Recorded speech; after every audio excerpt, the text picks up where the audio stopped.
तो स्वयं भगवान जगन्नाथ नहीं, हाँ रंगनाथ अपने बारे में सुनने के लिए उत्सुक रहते हैं।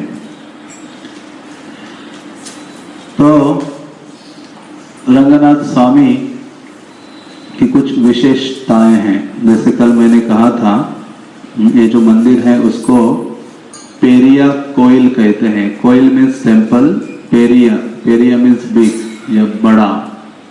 तो यहाँ जो भी चीजें हैं उसको पेरिया शब्द भगवान के संबंधित जो भी वस्तुएं हैं उनसे यूज किया गया है। जब भगवान को कहते हैं पेरिया पेरुमल, कि भगवान विशाल या बड़े हैं। हाँ, पेरुमल मीन्स विष्णु या कृष्णा। और लक्ष्मी का भी नाम इसी प्रकार से है, पेरिया पिर तायार।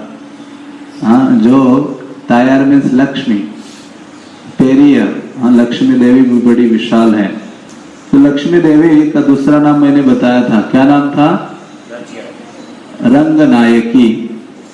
ये रंगनायक है और वो रंगनायकी है। ये दूसरा नाचियार भी कहा जाता है। और जो ये स्थान है रंग क्षेत्र, इसे भी यही नाम है, पेरिय अरंगम। पेरिय अरंगम मीन्स ये स्थान बहुत महत्वपूर्ण और बड़ा है। और भगवान से संबंधित जो म्यूजिक इंस्ट्रूमेंट्स भी हैं उसको भी एक विशेष नाम है, पेरिय मेलम। ये जो इंस्ट्रूमेंट जो भगवान की सेवा के लिए यूज होते हैं, विशेष रूप से सुबह के समय में बहुत सारे वीणास ले जाते हैं और भगवान के सामने नम्मा अलवर के जो प्रार्थनाएं हैं उनको गाया जाता है। और यहाँ का जो रंगनाथ का प्रसाद है उसको भी क्या कहते होंगे? कुछ भी चीज हो उसके आगे क्या लगाना है? पेरिय। पेरिय तिरुपन्नीय रंगल। क्या कहते? पेरिय तिरुपन्नीय रंगल। ये आप जाते हो, आज आपके पास लास्ट डे है, वहां जो एलिफेंट गरुड़ जी जहां बैठते हैं वहां प्रसादन काउंटर है, महाप्रसाद। तो आप अपने साथ ले जाने के लिए भी ले सकते हो और वहां बैठकर थोड़ा सा रंगनाथ का प्रसाद भी पा सकते हो। हाँ, तो ये विशेषता है। तो भगवान, जैसे मैंने कहा था कल, श्री संप्रदाय में 4 प्लेसेस प्रमुख है। तो ये जो अलग अलग विग्रह हैं उनकी कुछ कुछ चीजों के लिए विशेषता है, एक्सपर्टीज है।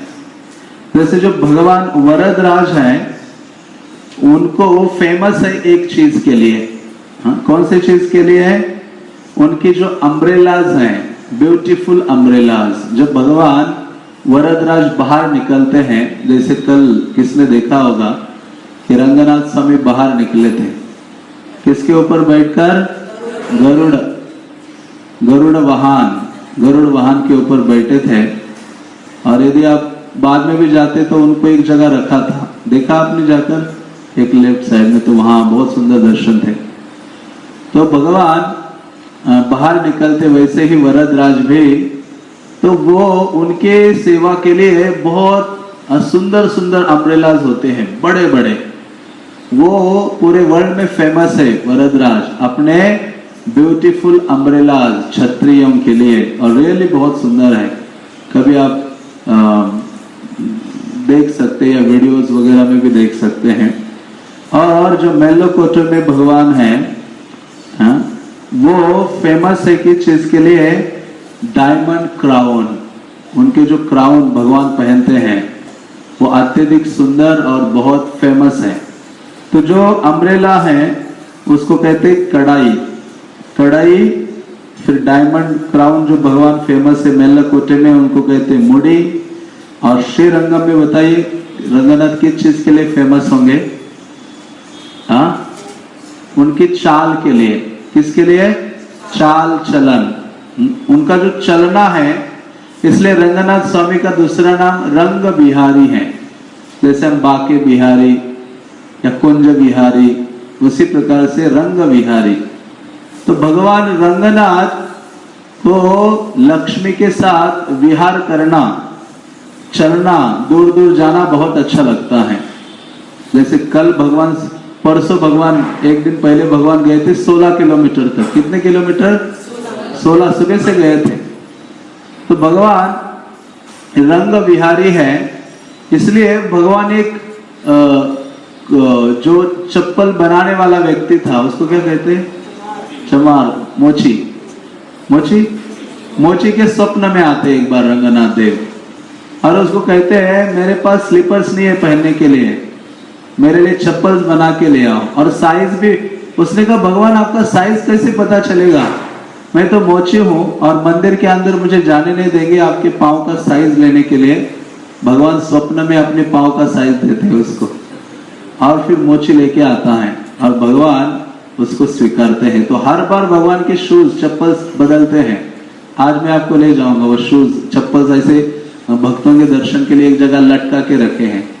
पहले तो अंदर थे जहां हम लाइन लगाए थे दर्शन के लिए, वहां थे, वहां तो मुझे दिखाई नहीं दिए, बाहर मैंने कल दर्शन किया था सुबह। तो वहां वो सारे कुछ 5-6 चप्पल के जोड़े भगवान के इतने बड़े बड़े हैं, वो लटका के रखे हुए हैं।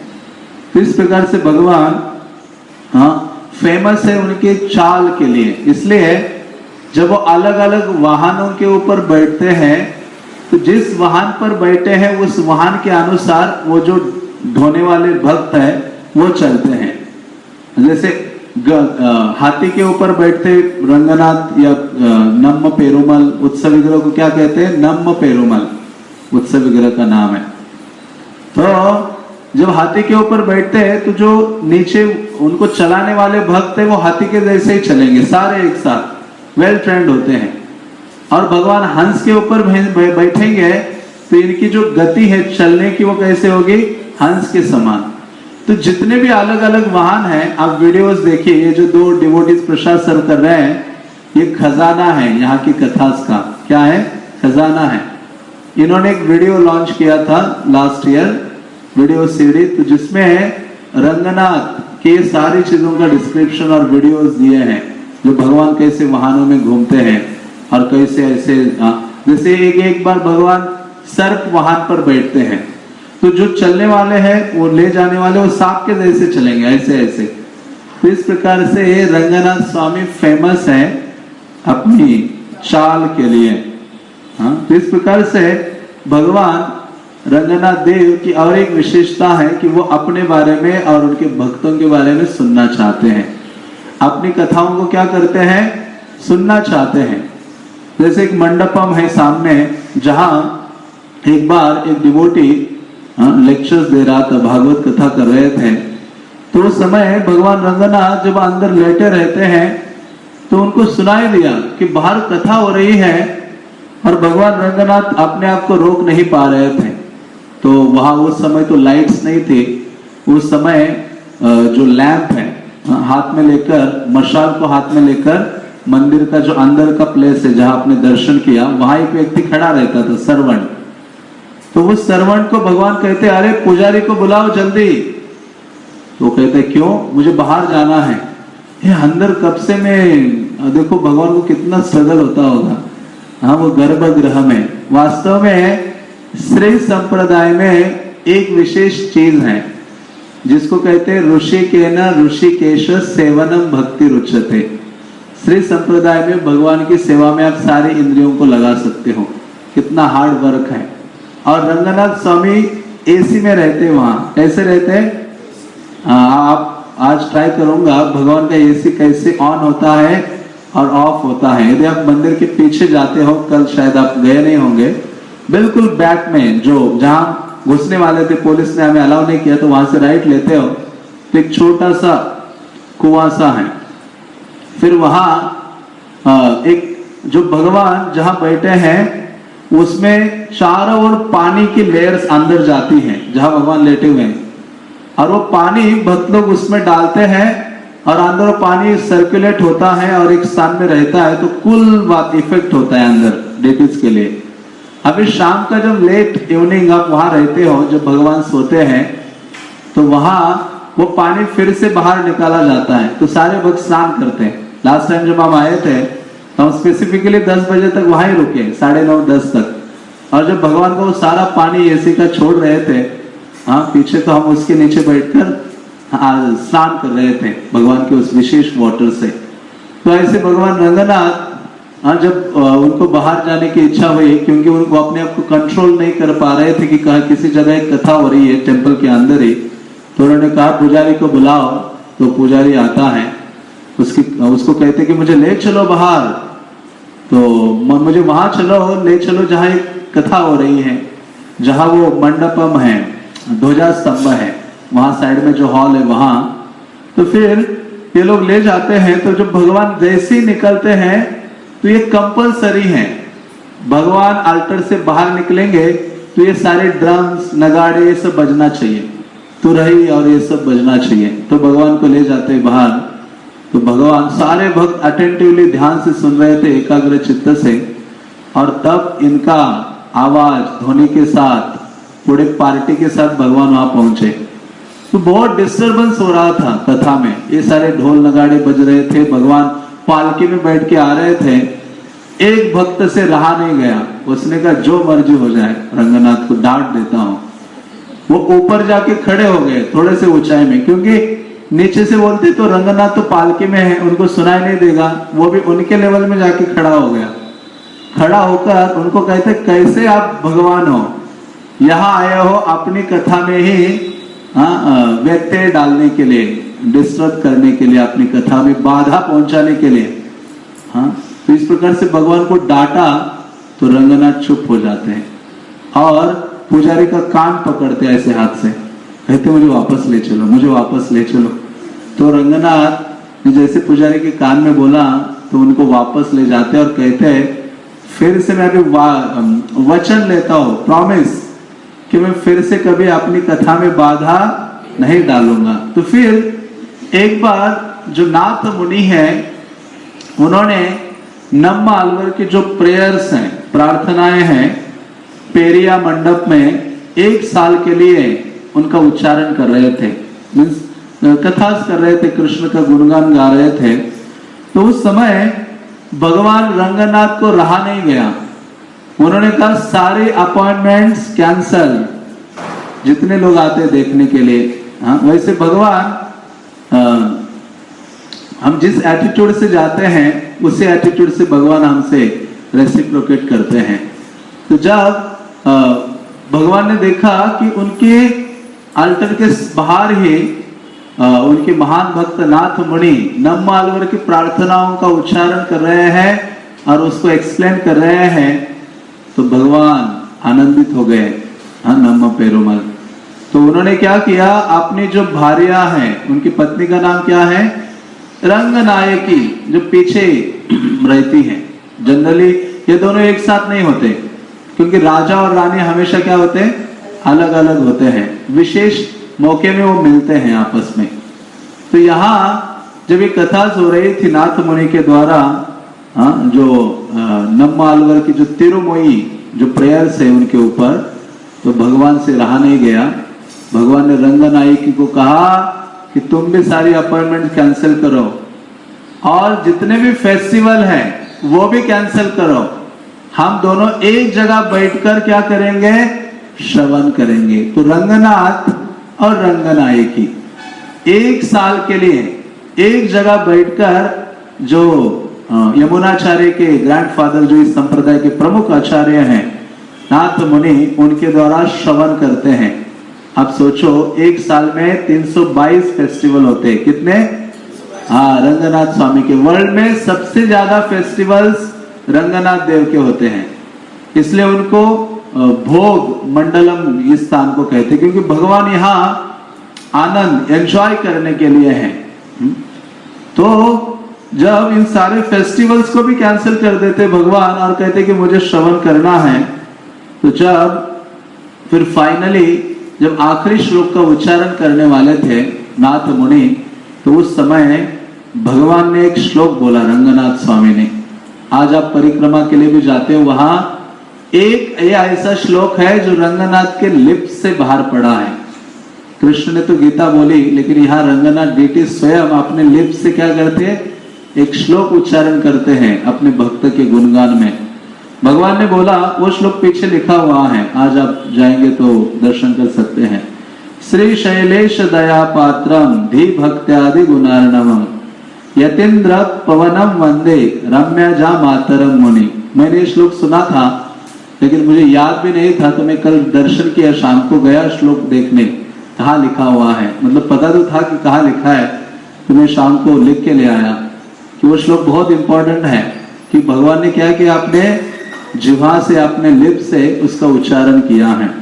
तो इस प्रकार से भगवान नाथ मुनि आदि का गुणगान करते हैं उन श्लोकों के माध्यम से या विशेष श्लोक के माध्यम से।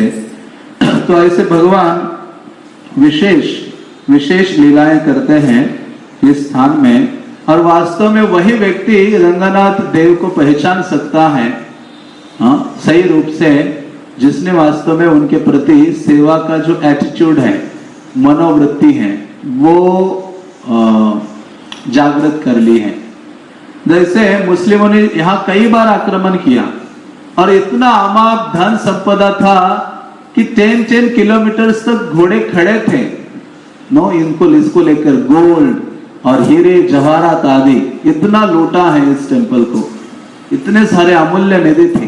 प्रभुपाद एक जगह लिखते हैं रंगनाथ टेंपल के बारे में, भागवत चैतन्य चरितमृत के तात्पर्य में, कि जब मुस्लिमों ने आक्रमण किया, क्योंकि यहाँ श्री वैष्णव की विशेष खासियत क्या है कि श्री विग्रह की सेवा के लिए, उनको बचाने के लिए अपना लाइफ निछावर करना, विग्रह को सेफ रखने के लिए। जब मुस्लिमों ने आक्रमण किया तो श्री वैष्णव, वो तो सारे ब्राह्मण हैं, वो कहाँ लड़ाई आदि करेंगे। तो इन मुस्लिमों ने एक साथ 1200 वैष्णव को क्या किया, यहाँ मारा है, कत्ल आदि किया है। और ब्रिटिश को बचाने के लिए वेदांत देशिक जो महान आचार्य थे, उन्होंने रंगनाथ के सामने वॉल खड़ी कर दी वहां, और फिर पता नहीं चला कि कहाँ है वो भगवान। और वो जो मुस्लिम लीडर था उलुग खान, उसने अपना डेरा मंदिर के अंदर डाल दिया और सर्च करने लगा, लूटपाट करने लगा अपनी सेना के साथ, इतना विशाल टेंपल। और फिर जो ये उत्सव विग्रह है उसको लेकर भक्त लोग उसकी रक्षा करने के लिए, विग्रह की रक्षा करने के लिए भक्त लोग दौड़ते थे, ले जाते थे दूर दूर से प्लेस में, जंगल आदि में। एक समय ऐसा हुआ कि उस समय मुस्लिम पीछे भाग रहे थे और डिवोटीज आगे भाग रहे थे इस नम्मा पेरुमल विग्रह को लेकर। और फिर एक समय आया कि जहां, क्योंकि भगवान को रक्षा करने के लिए अभी कैसे करें कि वो लोग हमें पकड़ लेंगे, विग्रहों को नष्ट करेंगे, तो भक्त लोग रास्ते में गड्ढा खोद देते थे। गड्ढा खोदकर, श्री वैष्णव की यह विशेषता है कि श्री विग्रह को कभी अकेले नहीं छोड़ना, कोई ना कोई डिवोटी डेटीज के साथ सदैव होना चाहिए। इसलिए तो एकांत सेवा भी है, रात्रि में भी भगवान की एकांत सेवा करते हैं लेट नाइट्स में। तो ये सर्विस की भावना है कि विग्रह साक्षात कृष्ण है, प्रतिमा नहीं, तुम्हें साक्षात ब्रजेंद्र नंदन। चैतन्य चरितमृत में उस छोटे ब्राह्मण ने कहा गोपाल को, साक्षी गोपाल को, कि आप क्या हो, मूर्ति नहीं हो, आप साक्षात कौन हो, कृष्ण हो। तो वही भावना श्री वैष्णव के हृदय में है। तो विग्रह के लिए अभी छुपाएंगे मीन्स, कोई कह सकता है कि गड्ढे में छुपा लो, उनको मिट्टी से क्लोज करो, लेकिन नहीं, श्री वैष्णव वहां भी भगवान को अकेले नहीं छोड़ना चाहते। जब भक्त लोग दौड़ रहे थे 5-6, तो उस समय भगवान के लिए जब गड्ढा खोदा तो भक्त कहने लगे कि मैं पहले जाता हूं उनके साथ। जाता हूं मीन्स आपके ऊपर मिट्टी डाली जाएगी, परमानेंटली आप अंदर ही रहोगे। तो वहां वैष्णवास कहते नहीं, मैं जाता हूं, मैं रहता हूं। मतलब ऐसे नहीं कि प्रभु जी आप जाइए, मैं बाद में सोचता हूं, ऐसे नहीं। वहां वो जंप मारते हैं और नम्मा पेरुमल की रक्षा करते हैं। तो कई बार ये जो विग्रह है कई सालों के लिए अलग अलग स्थानों में रखे गए, बहुत बड़ा हिस्टोरिकल इवेंट है। अराउंड 60 इयर्स ये डेटीज बाहर थे। कितने इयर्स? 60 साल के लिए ये छोटे विग्रह। और फिर उस समय जब ये छोटे विग्रह नम्मा पेरुमल बाहर चले गए, तो ये जो भगवान कि जो लक्ष्मी देवी है रंगनायकी, उनको भी उनका जहाँ टेम्पल है उसके आगे एक बिल्व ट्री था जिसके नीचे जमीन में उनको रखा गया। तो 60 साल तक सब भूल गए, लोग भी क्या हो गए, डिवोटीज भूल गए कि मूल विग्रह कहाँ है। और फिर उन्होंने नए डिटीज बनाए, रंगनाथ के उत्सव विग्रह, रंगनायकी के उत्सव विग्रह, और उनको इंस्टॉल करने के लिए तैयारियां हो गई। इंस्टॉल भी कर लिया, पूजा भी शुरू हो गई। तो उस समय 3 व्यक्तियों ने ये जो छोटे विग्रह है नम्मा पेरुमल, उनको जंगल में ही सेवा करते थे, केव में रह के, और 60 साल तक। कितने साल तक सोचो, जंगल में, और वहां कोई मनुष्य आता जाता नहीं था। उसमें ये 3 व्यक्ति थे, मतलब एक व्यक्ति, उसका बेटा, और ऐसा ये 3 डिवोटी फैमिली था, मतलब स्त्री नहीं थी उसमें कोई। तो उनमें से 2 लोगों की आयु खत्म हो जाती है, वो शरीर छोड़ते हैं। जो छोटा सा बालक था वो अभी उसकी आयु 70-80 साल की हुई थी, वो इतना बड़ा हो गया था, मतलब बूढ़ा हो गया था। उसी समय एक शिकारी जब शिकार ढूंढने के लिए जंगल के बहुत डीप गया तो उसको एक बूढ़ा व्यक्ति मिला, और वो केव में डीटीज के साथ। उसने कहा ये विग्रह रंगनाथ है, आप मुझे कहाँ ले चलो, श्रीरंगम ले चलो। तो वो लाता है। तो यहाँ देखते कि पहले से ही दूसरे विग्रह इंस्टॉल है, नम्मा पेरुमल। तो सबने सोचा कि कौन से ओरिजिनल है। तो उस समय देखा कि अभी 60 साल पुराना व्यक्ति बचा ही नहीं था कोई, सारे लोग शरीर त्यागे थे, मतलब लंबा गैप आ गया था। तो उस समय राजा ने देखा कि एक व्यक्ति है जो रंगनाथ के कपड़े रोज धोता था, धोबी। हाँ, उनको लाया और उनको कहा आप पहचान सकते हो कौन से डेटीज हैं? उन्होंने कहा हाँ मैं पहचान सकता हूं। दोनों का अभिषेक करे और अभिषेक के वस्त्र मुझे दे और मैं उनको धोऊंगा तो उस समय मैं पहचान सकता हूं।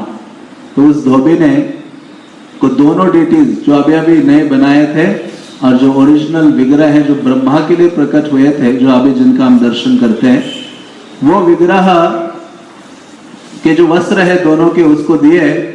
और धोबी धोता था और धोकर उसने निचोड़ा और निचोड़कर उसका जल उसने पी लिया। और फिर उसने बताया कि ये जो विग्रह अभी आए हैं वो क्या है? प्रमुख मूल विग्रह है। तो राजा ने पूछा कैसे? उन्होंने कहा कि मैं इतने सालों तक रंगनाथ के कपड़े वॉश करता था रोज, और रोज मेरा ये था कि वो वॉश करके क्या करना, निचोड़ना और उसका जल पान करना, और उन वस्त्रों का जो सुगंध है जो मुझे परमानेंटली मेरे हृदय में और मन में फिक्स है। इस प्रकार से उस व्यक्ति ने मतलब जैसे उसने पान किया तो आंखों से आंसू बहने लगे, उस धोबी के अंग कंपन होने लगा। और उन्होंने कहा यही वास्तव में वो विग्रह है जिनके जो मूल हैं या फिर ब्रह्मा के लिए जो वास्तव रूप से प्रकट हो गए हैं। तो जब ये मुस्लिम लोग थे, जो लीडर था उसने टेंपल के अंदर ही अपना डेरा डाला था, और उस समय फिर वो ढूंढ रहा था कि कहाँ है भगवान आपके। तो उस समय एक युवती जो बहुत सुंदर थी और वो जा रहे थे और उसने कहा, उसने उनको पकड़ा और कहा कि बताओ, मुझे बताओ कि कहाँ हैं आपके जो भगवान हैं। क्योंकि वो डिटीज को ब्रेक करना चाह रहा था और भी चीजें लूटना चाह रहा था। तो इसने सोचा कि मेरे जीवन का क्या लाभ। हाँ, उसका बहुत प्रेम था रंगनाथ से कि कुछ रंगनाथ के लिए सेवा करूं, मैं अपना लाइफ दे दूं रंगनाथ के लिए।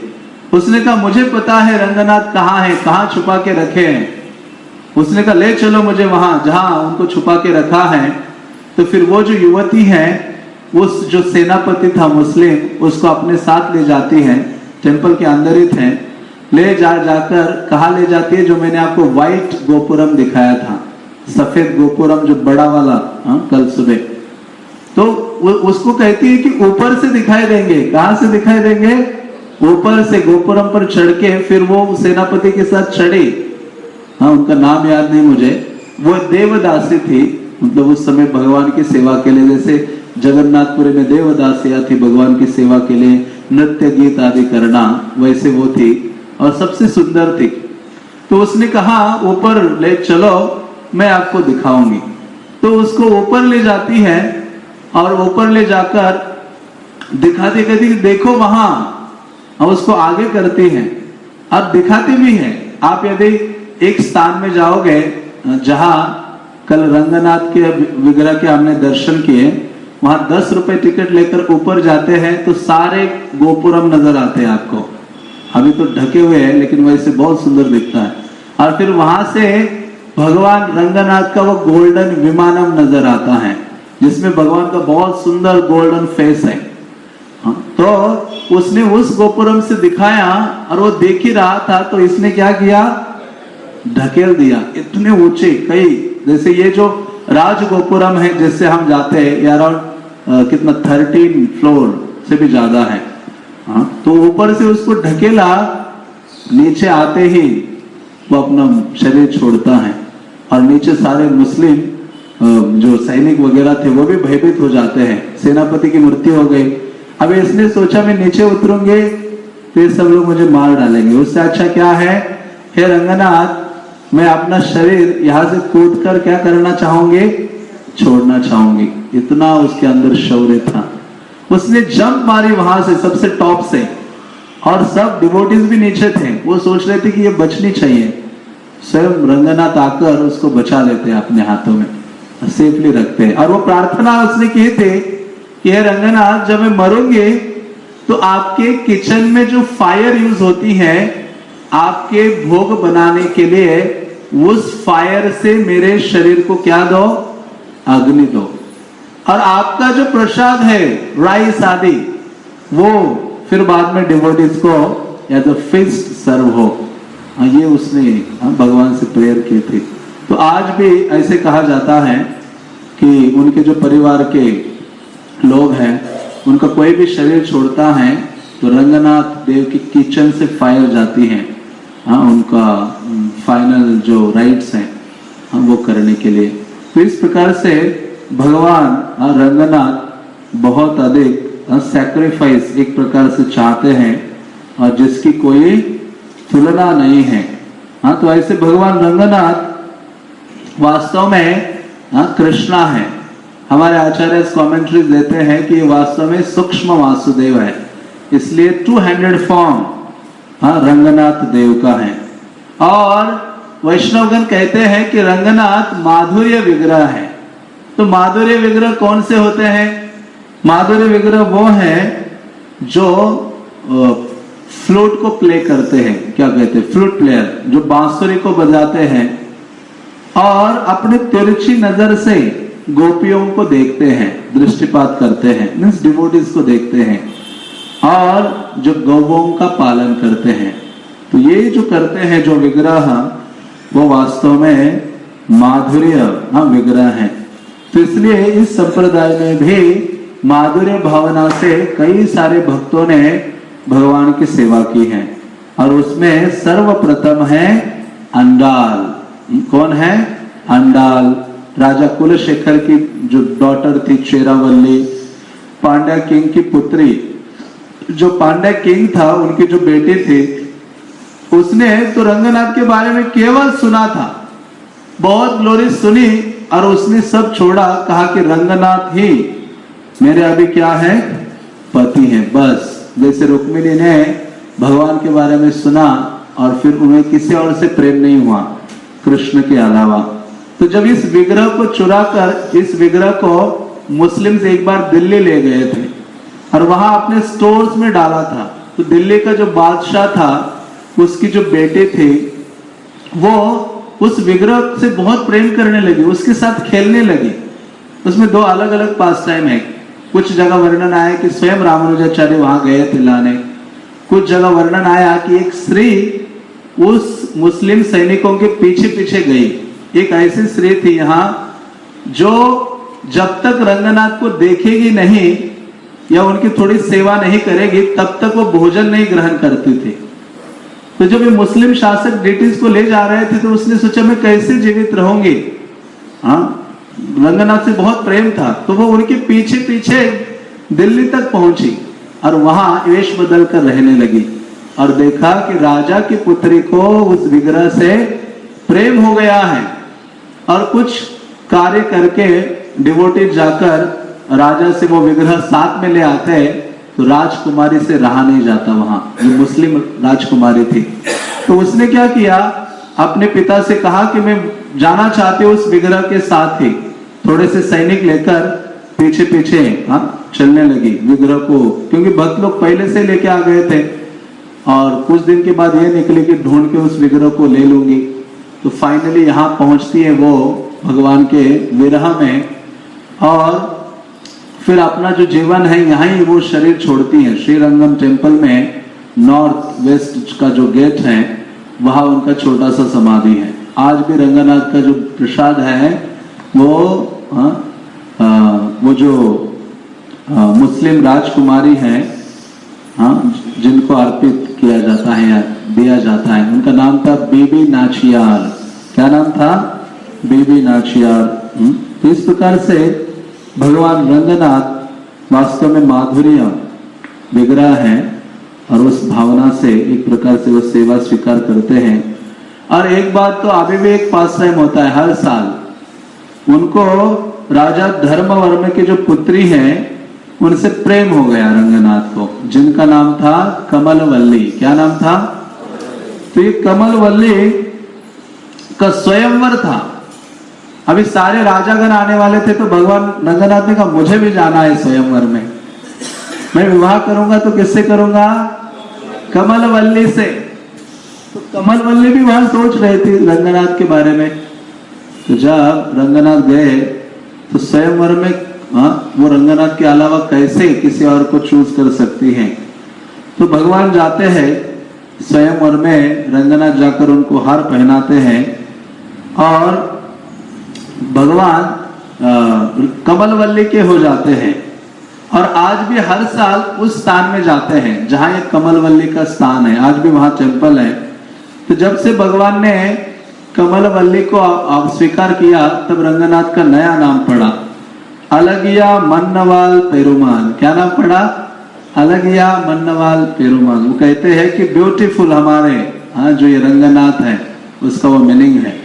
तो ऐसे उत्सव विग्रह एक दिन के लिए चले जाते हैं और 1 नाइट कमलवल्ली के साथ रुकते हैं। तो इस प्रकार से रंगनाथ रसिक शेखर है, और ओरिजिनली उनका स्वरूप है माधुर्य पुरुषोत्तम। रस आस्वादन के लिए वो सदैव लालायित रहते हैं। तो हर समय भगवान जब बाहर जाते हैं, मतलब शाम को जरूर वो रंगनायकी को मिलते हैं, लक्ष्मी को मिलते हैं, और उनको अपना चंदन वगैरह देते हैं, उनसे बात करते हैं। लेकिन एक दिन क्या हो गया कि भगवान पहुंचे नहीं शाम को, तो गुस्सा किसको आ गया होगा? लक्ष्मी देवी को, रंगनायकी को गुस्सा आ गया। गुस्सा आ गया और देखा कि भगवान जब दूसरे दिन वहां से आते हैं वापस, मुझे वो जगन्नाथपुरी की लीला याद आती है जब यहाँ का स्मरण करता हूँ। वहां हेरा पंचमी होती है, जब वो गुस्से में लक्ष्मी अंदर जाती है, और जगन्नाथ जब रथ यात्रा रिटर्न आती है, रथ वापस आता है, तो लक्ष्मी देवी उनको अंदर लेती नहीं है, आने नहीं देती। तो फिर भगवान बड़े बड़े रसगुल्ले कुछ स्वीट्स भेजते हैं अंदर एक डोर से। तो वो देख के फिर थोड़ी सी सॉफ्ट हार्टेड हो जाती है, पिघलती है, अब फिर कहती है ठीक है आ जाओ। तो वहां आप रिटर्न रथ यात्रा अटेंड करोगे आषाढ़ी एकादशी में। वहां एक तो भगवान सोनावेश धारण करते, और दूसरा जितने भी पंडाल हैं वो मटके भर भर के रसगुल्ले लाते हैं और सबको बांटते रहते हैं। तो ऐसे भगवान जब रंगवल्ली के पास चले गए रंगनाथ, और दूसरे दिन सुबह आए तो रंगनायकी ने डोर्स क्लोज कि अभी मेरे पास नहीं आना है। तो उनको बहुत गुस्सा आया। भगवान ने इतना गुस्सा आया उनको कि अंदर से वो दही फेंकने लगी जोर जोर से, अंदर मत आओ। तो आज भी आप वो फेस्टिवल अटेंड करते हैं तो सारे जो उनके पुजारीज हैं रंगनाथ के ऊपर दही फेंकते हैं पूरे समय में, और वापस भगाते हैं। तो रंगनाथ कहते मैं तो एक प्रकार से शेर था, लेकिन अभी मुझे क्या बनना पड़ रहा है? बिल्ली। रंगनायकी के सामने मुझे बिल्ली बनना पड़ रहा है। तो भगवान इतना गुस्सा आ गया उसको और डांटने लगे। उसने कहा जब भी तुम बाहर जाते हो तुम्हारे नगाड़ों का, ड्रम्स आदि का आवाज आता है, लेकिन कल जब तुम बाहर गए और भगवान चुपके से गए थे आवाज ना करते हुए, किसको पता चल जाएगा? लक्ष्मी को पता चलेगा। वे आवाज करेंगे सारे मृदंगा, करताल, ड्रम्स, तुरही आदि का, तो पता चलेगा कि रात में बाहर जा रहे हैं। और भगवान रात को निकलते 7, 8, 9 बजे निकलते हैं, वहां जाके पहुंचते हैं, रंगावली के साथ रहते हैं, झूलन आदि करते हैं और फिर सुबह यहाँ आते हैं। तो सुबह उनकी क्लास लगती है यहाँ। तो वो कहती है कि तुम हमेशा जाते हो इस प्रकार से, बल्कि तुम बिना किसी ध्वनि आदि से बाहर नहीं जाते हो, लेकिन आज ऐसे कैसे हो गया कि तुम चले गए हो? तो रंगनायक की पूछते कि कहाँ गए थे? भगवान रंगनाथ कहते हैं कि मैं तो यहाँ ही था, कहाँ थोड़ी चला गया था। बल्कि उनके बीच में जो संवाद है वह नम्मा अलवर करते हैं। कौन करते हैं? नम्मा अलवर को सेने मुरलियार भी कहते हैं। तो नम्मा अलवर ये बहुत एक्सपर्ट है समझाने में किसी को, और इन दोनों का जो प्रॉब्लम है वो सॉल्व करने में। तो नम्मा अलवर सारा लीड लेते हैं और रंगनायकी को वो धीरे धीरे शांत करते हैं। तो जब इन्होंने कहा लक्ष्मी ने कि कहाँ गए थे, भगवान कहते कहाँ नहीं गया था, यहाँ ही था, मुझे पता है, कमलवल्ली के पास गए थे। क्या कहा उन्होंने? कमलवल्ली के पास गए थे। लक्ष्मी कहती देखो पता चल रहा है, तुम्हारी आंखें लाल है, पूरे रात तुम्हें नींद नहीं आई। तो भगवान सोचते अरे ये कैसी बोल रही। भगवान कहते रंगनाथ देखो, मैं तो बाहर जब चोर आए थे मंदिर के बाहर तो उनको भगाने के लिए गया था, और पूरी रात चोरों को भगाने के लिए मुझे जगना पड़ा, घोड़े पर जाना पड़ा, तो कैसे सो सकता हूं मैं? तो रंगनाई कहती है देखो तुम्हारे बाल भी इधर उधर बिखरे हुए हैं। तो कहते घोड़े में जाऊंगा तो हवा नहीं लगेगी, उससे बाल सारे बिखर गए हैं। हाँ, तो और भगवान को वो कहते कि देखो तुमने अपनी कस्तूरी भी नहीं दी अभी तक मुझे। भगवान रोज कस्तूरी लगाते ना सुगंध। कहते आज तुम्हारे पास कस्तूरी नहीं है, क्योंकि सारे कस्तूरी किसको देके आए थे? कमलवल्ली को देके आए थे। तो इस प्रकार से भगवान कहते हैं कि देखो मैं तुम्हारा ही हूं, तुम्हारे अलावा मैं किसी का नहीं हूं। तो देवी रंगनायकी कहती कि बताओ क्या प्रमाण है कि तुम मेरे ही हो? तो भगवान कहते मैं अग्नि की शपथ लेता हूं। किसकी शपथ? देवी कहती है, रंगनायकी कहती अग्नि की शपथ। सुदर्शन तो हाथ में लेके घूमते हो, जो अग्नि से भी ज्यादा पावरफुल है। हाँ, तो ये शपथ काम नहीं करेगी। हाँ, तो वो कहते हैं, रंगनाथ कहते कि मैं आपसे बहुत प्रेम करता हूं। तो कहते देखो मैं सांप के मुंह में हाथ डालने के लिए तैयार हूं, आपको वचन देता हूं। कहते सांप पर लेटे रहते हो, सांप क्या बिगाड़ेगा तुम्हारा? हाँ, इस प्रकार से रंगनायकी हम बोलती है। फिर ऐसा लंबा कन्वर्सेशन होता है, बड़ा स्वीट है, और फिर एक दूसरे का गुणगान करते हैं और फिर कहते चलो हाँ कम इन। फाइनली वो मान जाती है, अदरवाइज बहुत रोड थी। इस प्रकार से रंगनाथ स्वामी ऐसे विशेष लीलाएं करते हैं अपने इन भक्तों के संग में। तो इस प्रकार से वास्तव में देखा जाए बहुत सारी साम्यता है जगन्नाथपुरी की लीलाओं में और रंगनाथ स्वामी की लीलाओं में। इसलिए भक्तिविनोद ठाकुर को पूछा कि हमारे संप्रदाय में और श्री संप्रदाय में क्या साम्यता है, क्या विशेषता है या कनेक्शन क्या है? तो भक्तिविनोद ठाकुर ने एक श्लोक बोला। भक्तिविनोद ठाकुर ने कहा श्री चैतन्य महाप्रभुर प्रेमेर मंदिर रामानुज संप्रदाय भित्ति स्वरूप। भक्तिविनोद ठाकुर ने कहा चैतन्य महाप्रभु का प्रेम का मंदिर है, लेकिन उसका फाउंडेशन क्या है? श्री संप्रदाय की शिक्षाएं हैं। श्री संप्रदाय की शिक्षाओं पर वास्तव में चैतन्य महाप्रभु ने अपने प्रेम का मंदिर बना लिया है। हाँ, ये गौड़िया संप्रदाय को एक प्रकार से खड़ा किया है। तो वास्तव में रंगनाथ स्वामी हमसे दो चीजें चाहते हैं। वो चाहते हैं कि सब लोग मुझे रिस्पेक्ट दे राजा के जैसा, कैसे? और प्रेम करे बच्चे के जैसा, कैसे?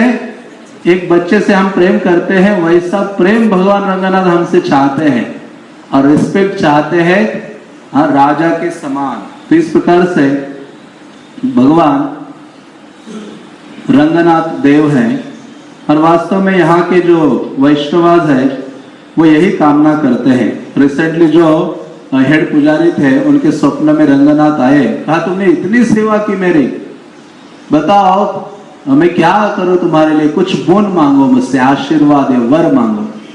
तो उन्होंने कहा मैंने तो पूरा जीवन पूजा की है, मेरा अगला जन्म इस्कॉन में हो जाए। कहाँ हो जाए? वो स्वयं पुजारी कह रहे थे कि मेरा जन्म इस्कॉन में हो जाए और प्रचारक के रूप में। किस रूप में? प्रचारक के रूप में। और मैं श्रीपाद रामानुजाचार्य की शिक्षाओं का अपने जीवन भर प्रचार करूं, रामानुजाचार्य का गुणगान करो। इस प्रकार की भावना ये श्री वैष्णवाज रखते हैं।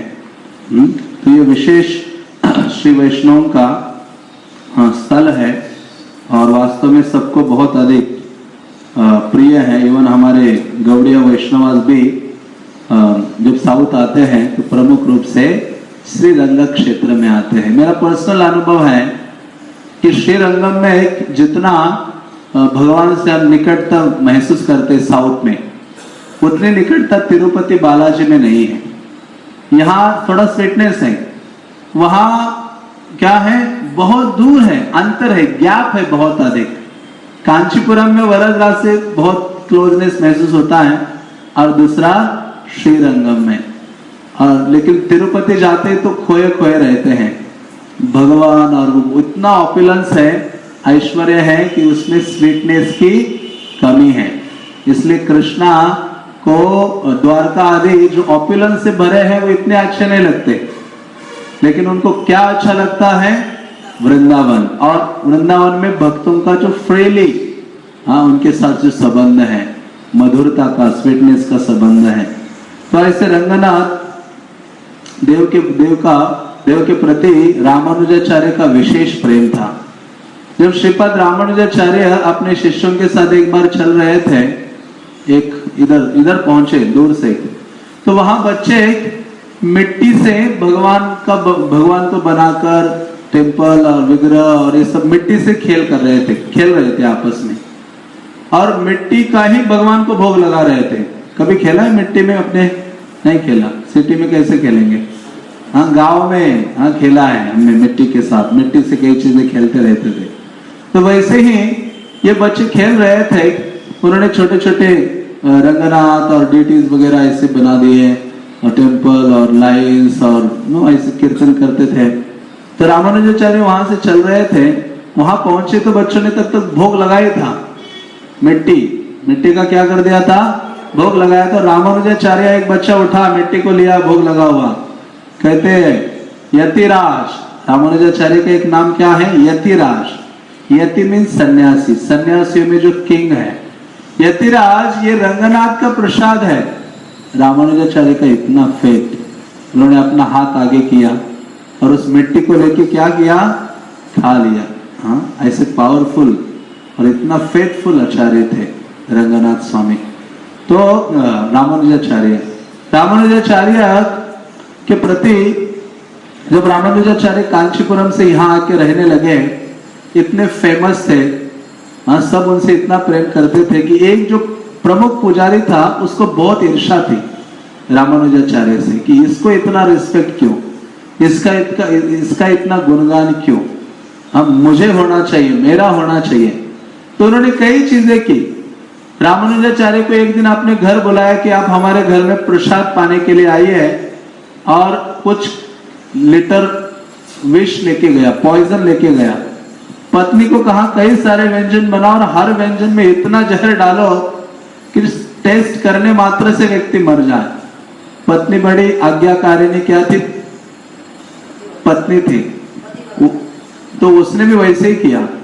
जो व्यंजन बनाए उसमें जहर डाल दिया अधिक, और रामानुजाचार्य को बुलाया गया था। तो ये जो प्रीस्ट था, पुजारी, वो तो चला गया बहाना बनाकर मंदिर में सेवा के लिए।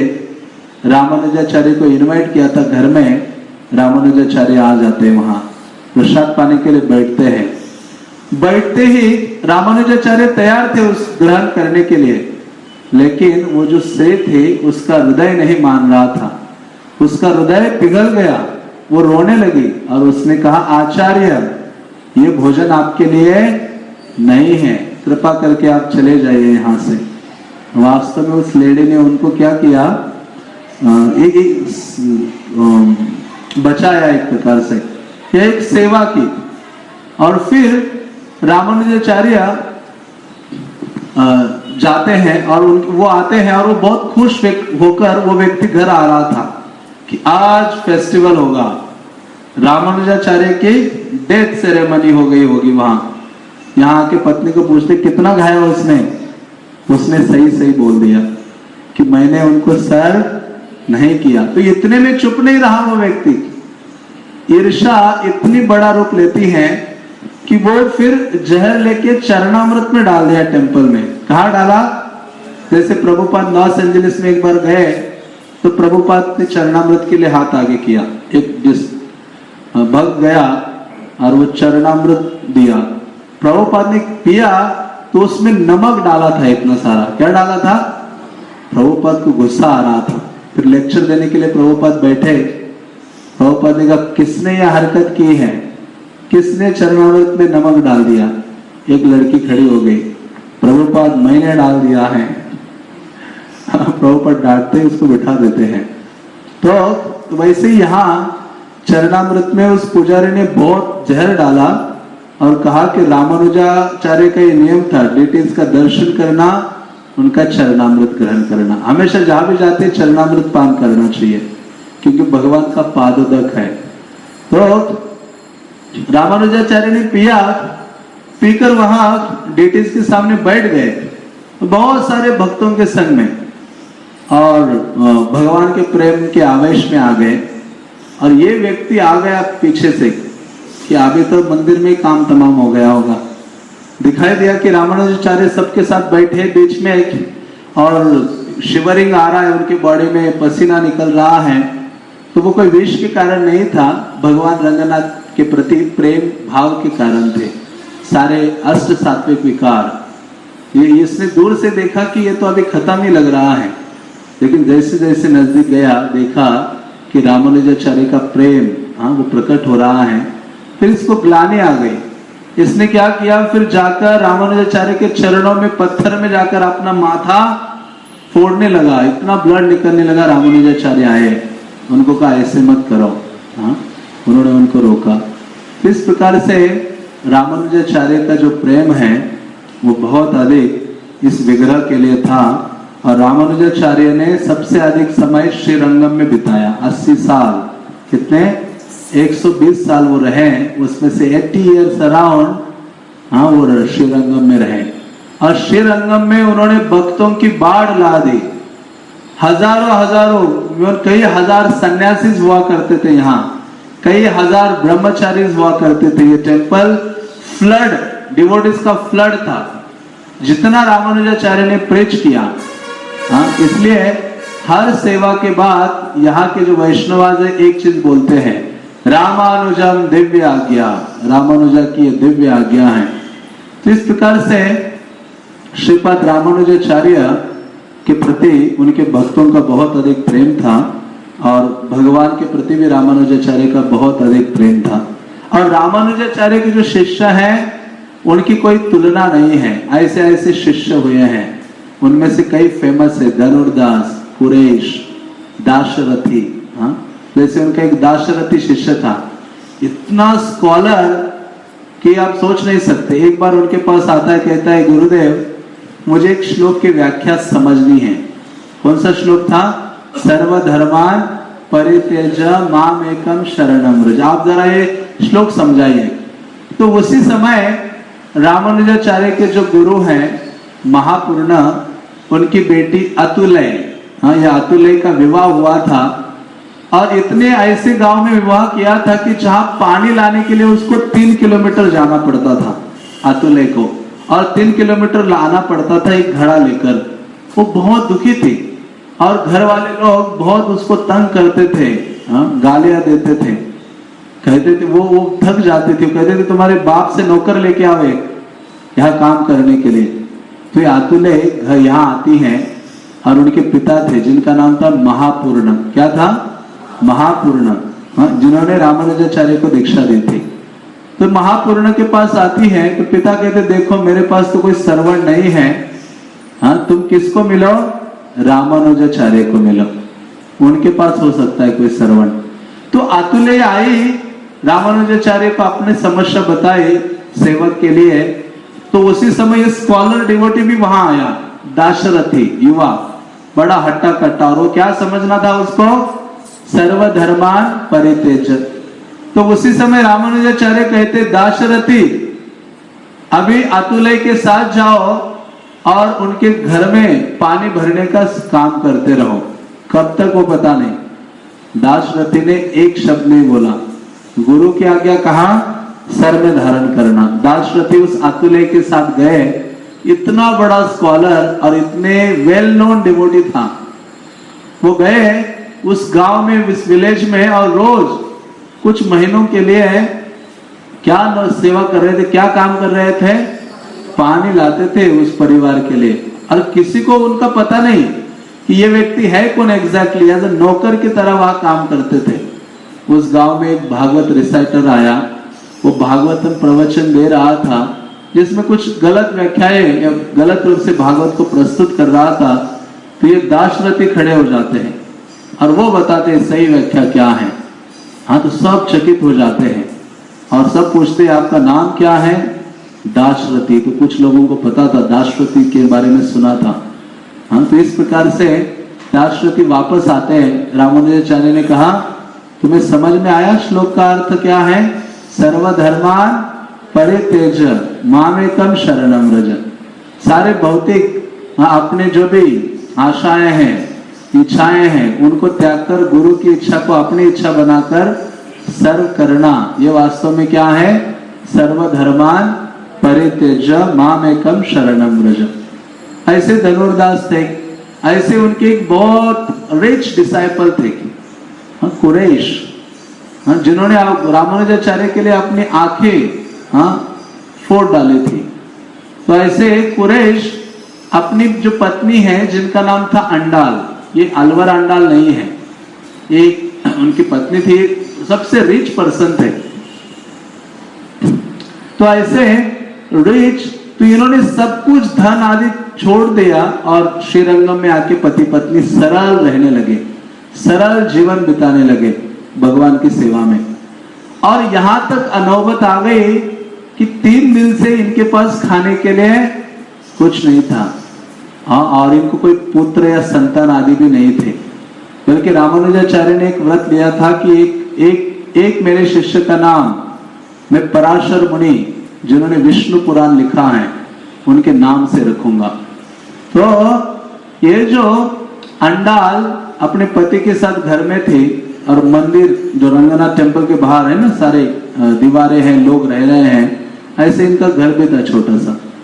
और 3 दिन से इनके पास खाने के लिए कुछ नहीं था और उनको भगवान को भोग लगाने की घंटी की आवाज आती थी। आती कि नहीं आती? जैसे मैं जहाँ रहता हूँ, मुझे कई लोगों की घंटी की आवाज सुनाई देती है। पता चलता है कि कुछ ना हो रहा है, भोग लग रहा है, पूजा हो रही है। एक तो हमारे किचन से आवाज आती है, फिर पीछे वालों की आवाज आती है, साइड वालों की आवाज आती है।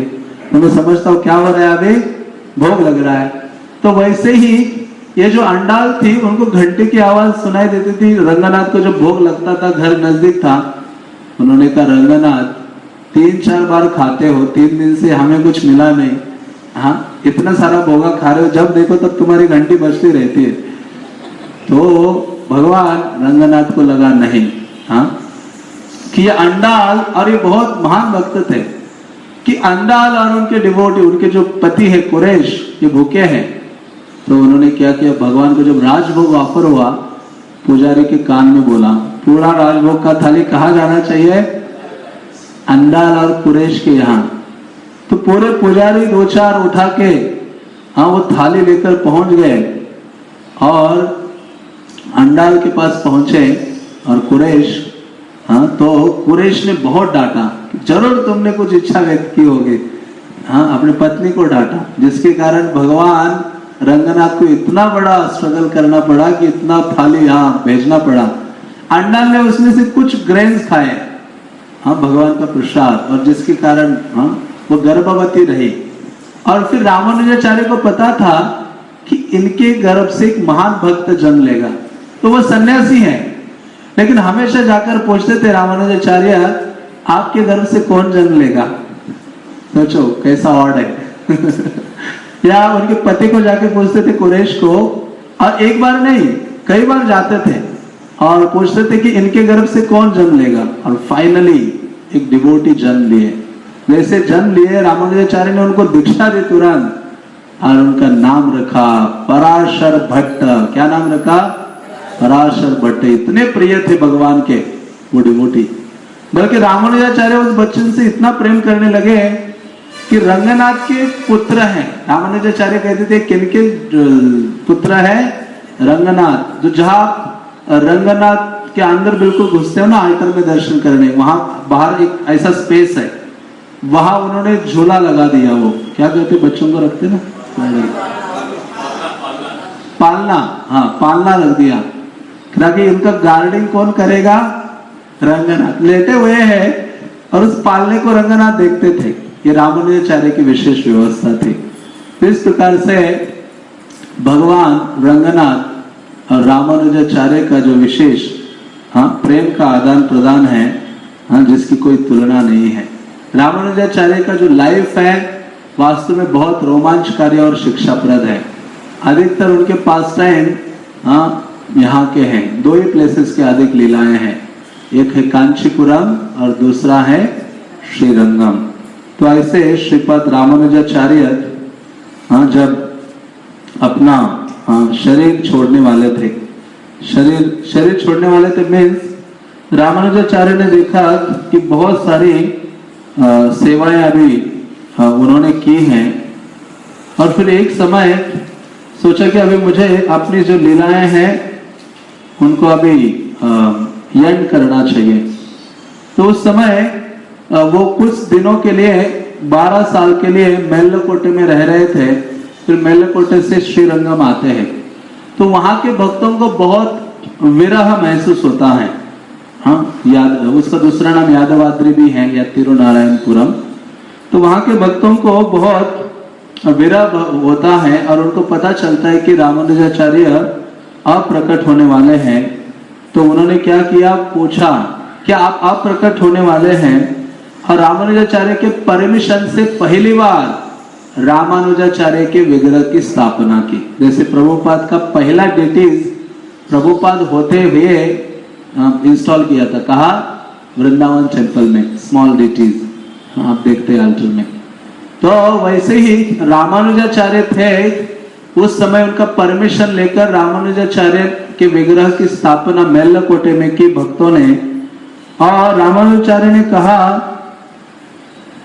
कि जब भी आप लोग मुझसे विरह महसूस करोगे, तो आप क्या करो, इस विग्रह के सामने आओ। इसके सामने आने मात्र से आपका सारा विरह और दुख क्या होगा, अनहैप्पीनेस दूर हो जाएगा, और आप आनंद अनुभव करोगे। तो इसलिए वहां के भक्तों को कहा उन्होंने, कुटिम कृत्वा तस्मिन यदुगिरि तटे नित्य वसति। इसलिए उन्होंने कहा कि वास्तव में मैं वहां सदा निवास करता हूं। तो फिर दूसरे विग्रह रामानुजाचार्य के इंस्टॉल हुए श्री पेरुम्बुदुर। कहा? श्री पेरुम्बुदुर। पहले हमने प्लान रखा था कि हम कांचीपुरम जाएंगे, तो श्री पेरुम्बुदुर जाएंगे, जो रामानुजाचार्य का बर्थ प्लेस है। बहुत सुंदर वहां विग्रह है। तो जो ये पहले विग्रह है, उनको कहते तामर उगंध तेरुमेनी। ऐसे मतलब जो डेटीज डिवोटीज को बहुत प्रिय है, ऐसे उस विग्रह का नाम है। और दूसरे विग्रह जो श्री पेरुम्बुदुर में इंस्टॉल किए गए, और वास्तव में जब रामानुजाचार्य श्रीरंगम में थे, तो श्रीरंगम में रामानुजाचार्य लेक्चर दे रहे थे, और वहां जो स्थापत्य है वो क्या कर रहा था, डेटीज के आईज को ओपन कर रहा था। तो यहाँ लेक्चर देते देते रामानुजाचार्य की आंखों से ब्लड निकलने लगा। हाँ, क्योंकि ये दिखाना चाह रहे थे कि मेरे विग्रह में और मुझ में अंतर नहीं है। तो श्रीपद रामानुजाचार्य क्या करते हैं, अपने भक्तों के साथ उस स्थान में जाते हैं और वहां जाकर उस विग्रह का आलिंगन करते हैं और अपनी सारी शक्ति संचारित करते हैं हाँ उस विग्रह में। तो इसलिए रामानुजाचार्य या श्री वैष्णवास कहते हैं कि वो श्री पेरुंबुदुर में जो विग्रह है मोस्ट पावरफुल डेटीज है श्रीपद रामानुजाचार्य के। और कोई व्यक्ति उनका अभिषेक का जल, अभिषेक जल को कहते हैं तिरुमंजन, वो उसको यदि पान करता है उस विग्रह के श्री पेरुंबुदुर में, व्यक्ति की सारी जो सिकनेस है, बीमारियां हैं, पूर्ण रूप से दूर हो जाती हैं। तो ऐसे रामानुजाचार्य के उस विग्रह को वहां स्वामी के नाम से पुकारा जाता है। और फेस्टिवल्स में वहां रामानुजाचार्य के विग्रह के हाथ में, वो एक तो उनको बहुत सुंदर वस्त्र पहनाते हैं, किंगली वेश, और दूसरा उनके हाथ में क्या देते हैं, तलवार देते हैं। तलवार इसका प्रतीक है कि रामानुजाचार्य क्या है, राजा है। सन्यासियों में क्या है, किंग है, राजा है। तो इस प्रकार से वहां उस विग्रह की स्थापना होती है। और फिर जो तीसरे उनके स्वयं विग्रह, स्वयं है, स्वयं उनका बॉडी है, जो हमने कल दर्शन किया। हाँ, तो वो जो श्री पेरुंबुदुर के विग्रह है उसको कहते थान उगंध तिरुमेनी, मतलब जिनको स्वयं रामानुजाचार्य ने हाँ शुद्ध किया या एम्पावर्ड किया। और यहाँ जो विग्रह है उनको कहते थान अन्न तिरुमेनी, मतलब रामानुजाचार्य का साक्षात वो देह है। तो रामानुजाचार्य ने जब अपना देह छोड़ा तो उनको समाधि दी गई, लेकिन कुछ दिनों के बाद वो सिर्फ ऊपर आके बैठ गए। तब से अभी ऊपर ही बैठे हुए हैं। 800 साल कुछ हुए होंगे, 800-900 साल। और फिर उनकी बॉडी, क्योंकि रामानुजाचार्य कौन है, लक्ष्मण से अभिन्न है एक प्रकार से, राम अनुज, राम के अनुज, राम के जो छोटे हैं। तो ऐसे श्रीपद रामानुजाचार्य विशेष आचार्य हैं। तो आज भी उनके जो नाखून हैं, उनकी आईज हमें क्लियरली दिखती हैं, नाखून आदि बढ़ रहे हैं और उनके बाल भी बढ़ते हैं। तो साल में कुछ डेज होते हैं जिसमें उनके शरीर पर जो पूरा लेप है वो निकालते हैं और उस लेप को क्या करते हैं, चेंज करते हैं। तो जो रामानुजाचार्य है श्री संप्रदाय के आचार्य, उन्हें उद्धारक आचार्य के रूप में स्वीकार करते हैं। कौन से आचार्य, उद्धारक। बल्कि रामानुजाचार्य प्रकट भी नहीं हुए थे। तो जब नाथ मुनि थे उन्होंने यमुनाचार्य को कहा था, बल्कि रामानुजाचार्य के छोटा सा विग्रह बना के उनके प्रकट होने से पूर्व ही पूजा कर रहे थे। नाथ मुनि ने कहा था यमुनाचार्य को कि एक ऐसा शिष्य होगा जो हमारा क्या करेगा, उद्धार करेगा। ये श्री वैष्णव संप्रदाय के वैष्णव गुरुज की भावना है। जैसे प्रभुपाद का भी वही मूड है। प्रभुपाद ध्रुव महाराज का पास टाइम की उसमें तात्पर्य लिखते हैं, जब ध्रुव महाराज विष्णु दूतों के साथ वैकुंठा जाते हैं और फिर जाते जाते वो देखते कि अरे मेरी माँ भी जानी चाहिए, तो उस समय दूसरा विमान उनकी माँ को ले चलता है। तो प्रभुपाद कहते कि इसी प्रकार से मेरा कोई शिष्य हो जो इतना पावरफुल हो कि जो मुझे भी कहाँ ले जाए, भगवान के धाम ले जाए। तो ये एटीट्यूड ये श्री वैष्णव जो गुरु वृंद है उनके अंदर है। तो ऐसे रामानुजाचार्य वास्तव में सबसे पावरफुल आचार्य हैं श्री संप्रदाय के, इसलिए उनको श्री संप्रदाय के एक प्रकार के फाउंडर के रूप में जाना जाता है। तो ऐसे रामानुजा कोई सर्वसाधारण व्यक्ति नहीं है। हाँ, जैसे बलराम कृष्ण की दो प्रकार से सेवा करते हैं। उनके लिए अम्ब्रेला बन जाते हैं और दूसरा उनके लिए बेड बन जाते हैं। देखा, यह दो चीजें हैं, अम्ब्रेला भी भगवान बनते हैं और दूसरा बेड भी है। और एक विशेष सेवा बलराम भगवान की करते हैं। कौन से समय में करते हैं, एक तो जब भगवान सोने के लिए जाते हैं और दूसरा भगवान जब सोकर उठते हैं, उस समय इंपॉर्टेंट सेवा होती है। और वो सेवा क्या है, भगवान का गुणगान करना। वो सेवा है भगवान का गुणगान करना। जैसे सोते समय माता लोरी सुनाती है, उसी प्रकार से भगवान सोते तो उनके प्रेयर्स, उनका ग्लोरी चांट करते हैं बलराम, अपने फनों से भगवान सो जाते हैं तो उठने से पूर्व शुरू कर देते हैं अनंत शेष। हाँ, तो वो एक विशेष शक्ति है बलराम की। तो ऐसी दो शक्तियां हैं, वो है एक है धारण शक्ति और दूसरी है कृष्ण कथा वर्णन शक्ति। तो जो बलराम है, ये रामानुजाचार्य है, ये बलराम की ये जो कृष्ण कथा वर्णन शक्ति है उसके मूर्तिमान प्रकट रूप है। तो रामानुजाचार्य बहुत एक्सपर्ट थे कृष्ण कथा का वर्णन करने में और भगवान का गुणगान करने में। तो ऐसे रामानुजाचार्य बहुत फेमस और पावरफुल आचार्य हैं, जिनके एक डिसाइपल कुरेश ने बहुत अच्छा एक श्लोक बोला था, या रामानुजा को प्रणाम करते तो श्रीमते रामानुजाय नमः, क्या बोलना चाहिए? रामानुजाय नमः। तो रामानुजाचार्य के बारे में और भी हम श्रवण कर सकते आने वाले आज या कल भी। तो ऐसे श्रीपद रामानुजाचार्य का प्राकट्य वास्तव में श्री पेरुंबुदूर में हुआ था, चेन्नई के पास। तो हमारे पास समय नहीं होगा, नहीं तो हम वहां भी हम विजिट करते। हरे कृष्णा कृष्णा कृष्णा हरे हरे, हरे राम राम राम हरे हरे।